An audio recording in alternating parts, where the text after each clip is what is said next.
الهلاليون بأرض سوف بعد رحيل الفاطميين إلى مصر سنة 669 تركوا الحكم في يد قبيلة سنهاجة التي تمردت عنهم، وأسسوا الحماديون مملكة سميت بمملكة بني حماد.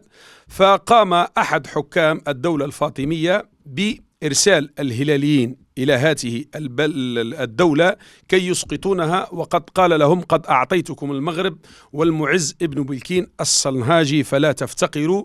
فوفد بني هلال على دفعات، وتشير المصادر التاريخية إلى أن توافدهم على الوادي كان منذ هجرتهم الأولى والتي استمرت على دفعات، كما نزل بنو عدوان حوالي سنة 665 للهجرة 1277 للميلاد بسوف، وأسسوا قرية الزقم ما يسمى عندنا باللجة. ثم تلتها جماعة الطرود الذين وفدوا من المشرق وحلوا بمكان يدعى حتى الآن بقلعة الطرودي، وهي شمال شرق واد الجردنية.